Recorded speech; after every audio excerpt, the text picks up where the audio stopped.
She's not messing around with him. She'll. Did you hear the rooster? Could you hear him? Loud? Man, she's gonna.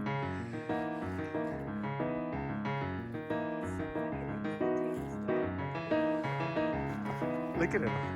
Such a goofball. All right, so as I've been watching my brother work over the last week and a half or so, in my opinion, the biggest difference between the amateur and the professional, I would say, is the prep work, right? Yep. Matt's now skipping out the ceiling, doing what's called a 90-10.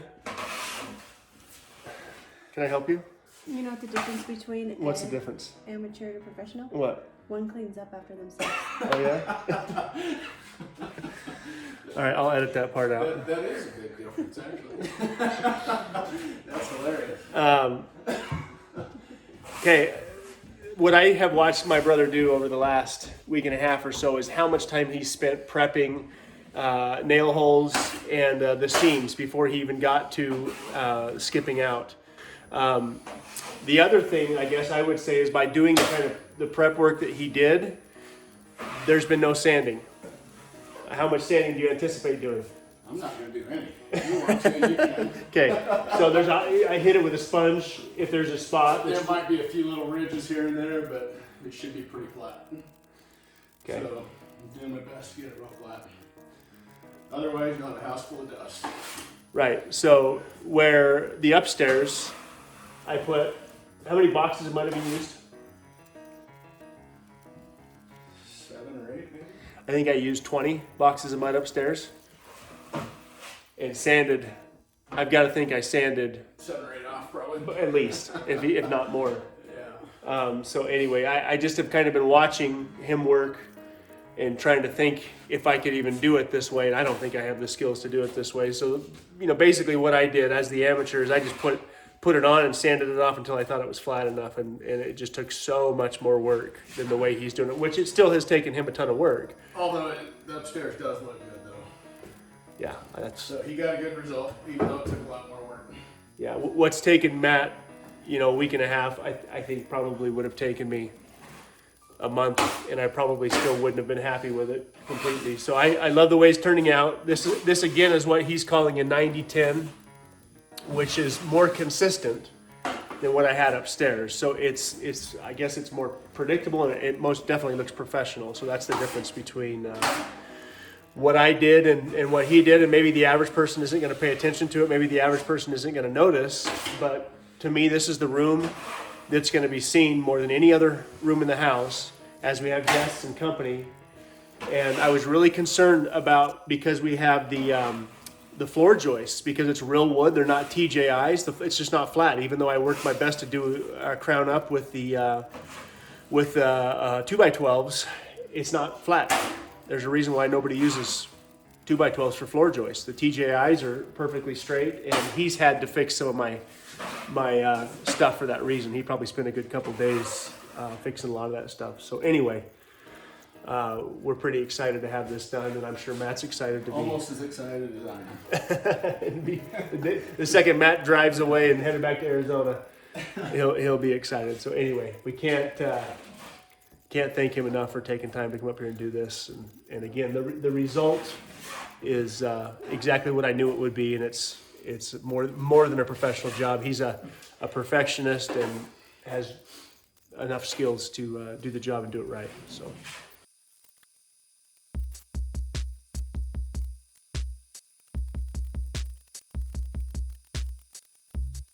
Having my brother here doing the drywall does a couple of significant things for me. Not only does it get the downstairs drywall finished, but it's lit a fire underneath me again in regards to getting the house finished.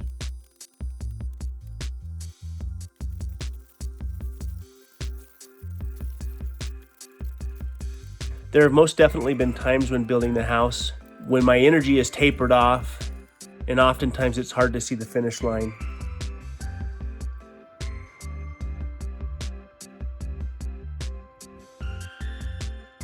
Getting the drywall done down here was one of those significant things that I knew I could do, but I worried about the time frame.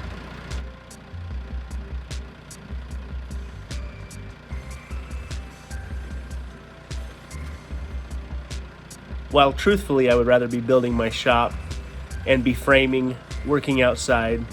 Before I can do this stuff, I've got to get the house finished up.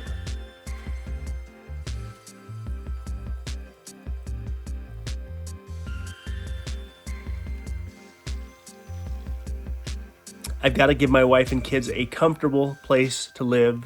And while Cedar doesn't ask for a whole lot, the least that I could do is give her a finished house and a finished kitchen where we can now make things permanent with storage and other things.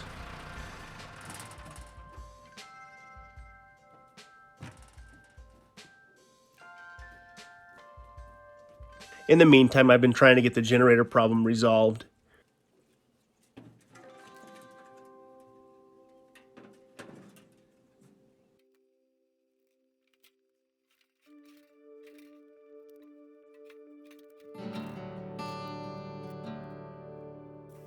The guy that I bought the old generator from was willing to take it back because when he bought it, he was under the impression that it was ready to go.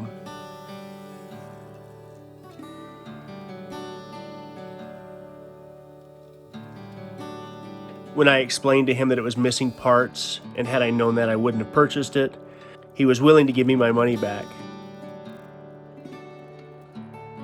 I'll be back in just a little bit. Love you, bye. I love you.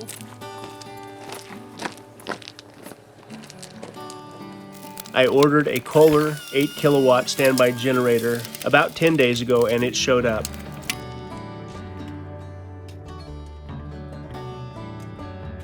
Now this thing is supposed to be installed by licensed contractors, and so the most that I'm going to do on this is hook the gas line up to it. Then I'm going to have my buddy Luke, the licensed electrician, show up and do all the rest of the stuff.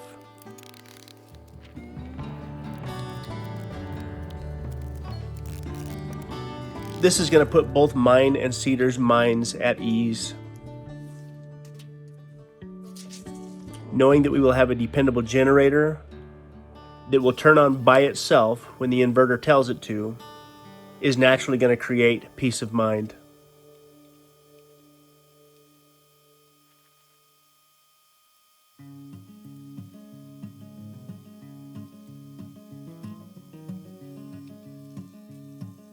After doing a whole lot of research, I figured out that most standby generators are not warranted in an off-grid application.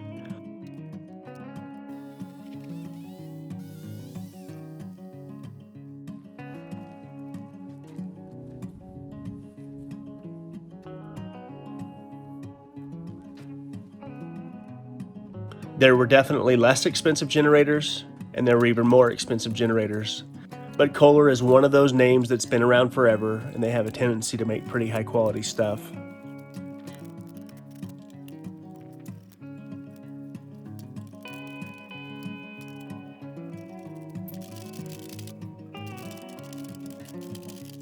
Now, all that we're using this generator for is to power up the battery bank.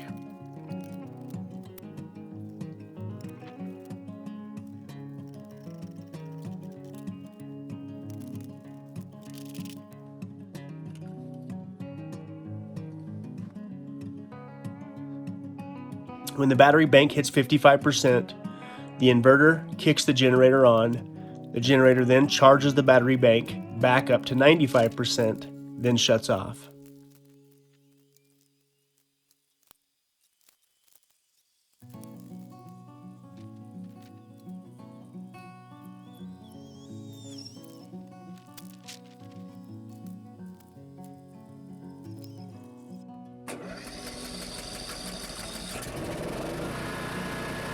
About once a week, the generator will go through a 20-minute exercise cycle, and other than that, I don't have to worry about it too much.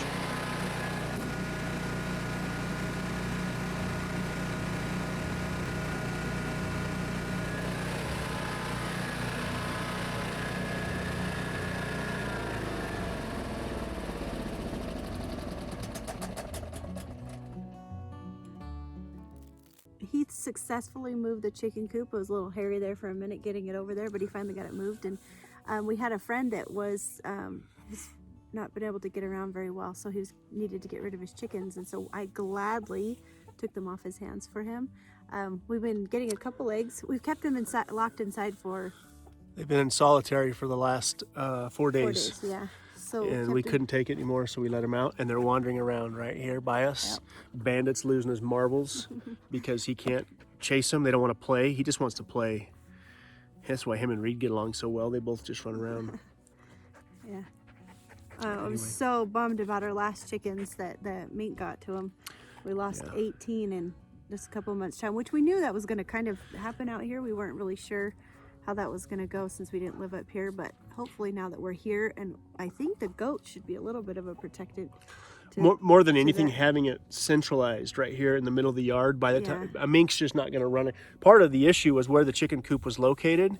It butted up against a whole lot of brush on a neighboring property, which gave the mink a ton of protection in that. So, and then we weren't living up here full time. Over that 2-month period, I only saw him one time. We tried to live trap him. We tried a bunch of different traps, never got him. I only saw him one time, so he's probably still around here. And they're all, from time to time, there are raccoons as well. But my hope is by having it right here, it's, you know, the chicken coop is technically, you know, probably how many feet? 80 feet from our bedroom window. So if we hear something, hopefully we can see it. Bandit is losing it. He can't take it. You be nice to him, Bando. Anyway, Bandit. Stay here. Anyway, my brother Matt's almost done with drywall. Bless his heart. He's worked his tail off. He's been Up here 9 days, maybe has a day left. I'm sure he wants to get home to his family back in Arizona, but he is saving us months of literally work. And so the second he's done. And he gave you years back in your life because you hate drywall. Yeah, That was torture for you. Watching him work, I can see where experience makes up for sanding. He hasn't sanded one time. And he's a perfectionist, and so he's done an amazing job. He's quite a bit cleaner than I am when it comes to cleanup, isn't he? And he sweeps up after himself. That's what I'm saying. Oh, imagine that. I didn't know he knew how to work that piece of heavy equipment. I'm no longer qualified to use that piece of heavy equipment. The kitty's gonna fall out of the tree. Is she stuck? Oh goodness. Bandit chased the cat up the tree. Anyway, easy. Oh, kitty, careful. There, she made it. That's Oreo. That's Reed's cat. She's not quite as agile as the other cat. Anyway, paint, drywall. Drywall's done. Paint. I can probably get the whole downstairs painted in just a few days. Yes, it's gonna be so nice. Then it is cabinet assembly. Bandit, stay. Cabinet assembly, stay right here, buddy. Cabinets, countertops. How long has it been since we've had a real functional kitchen? At least 3 months for sure. A kitchen that you owned and that me and you owned together, it's been like 6 years. Yeah. We've had a couple rental houses in there, but you own our very own house. That's what you mean that we owned. We owned. We haven't owned a house since Arizona. So so plastic tables are gonna go away. Yeah. We've been using plastic tables for the last. We might actually be able to have a real permanent home. That's gonna feel weird. I'm gonna really miss my plastic tables. Are you gonna get mad at me when I come in with mud on my boots? Probably. Start being a little cleaner. Yeah. I think we think we may have settled on just staining and sealing the downstairs concrete until next year. Yeah. But the other. I would rather have the doors done, trim, doors and trim. We need blinds. I'd really Blinds, like the paper in the windows it's at least I don't have to clean it or dust them, but sometimes paper is a little white trash. We could do foil, I guess, too. Yeah, well, if we're gonna do foil, that's big time. I'd block out all the light. The last thing we would say is that this Sunday night at 4 p.m. we're gonna do a live video, whatever it's called, live feed. We're probably gonna have to drive into town to do it. But we do this every time we hit a significant marker on our subscribers. We just hit a couple 100,000 subscribers. So myself, which we're super grateful for. Thank you for all those, everybody we're out there excited. supporting us. So we're gonna drive into town and spend 45 minutes or so answering questions. There's been a lot of questions. We keep people are emailing us asking if we would do something like this more often. I'm not crazy about doing these live videos very often because it's hard for me to edit a live video. Like right now when I got Bandit harassing the heck out of me. Bandit, I'm gonna stop it, you mutt. Bite me. So this Sunday, 4 p.m. Mountain Standard Time, which is also Pacific time, I We might think. have to do 4:30. I don't know. All right, I'll send it out. 4:30, Sunday, 4:30. Stop, We have to Bandit. think about that for a minute. Good gosh, stop before I say Bandit, bad come words. Here. Come here. Um, I'll love you. Come here, Bandit. anyway, Come here. Lay down. progress. Hopefully next week, kitchen's painted, everything's painted. It's going to take 2 or 3 days to assemble all the cabinets, and then I may actually reach out for a little bit of help from an acquaintance of mine with getting the cabinets just precision level down there. I don't want to take any chances with that stuff down there, getting them hung and doing it right, and then it's concrete countertops. You ready? I'm as ready as I'm going to get.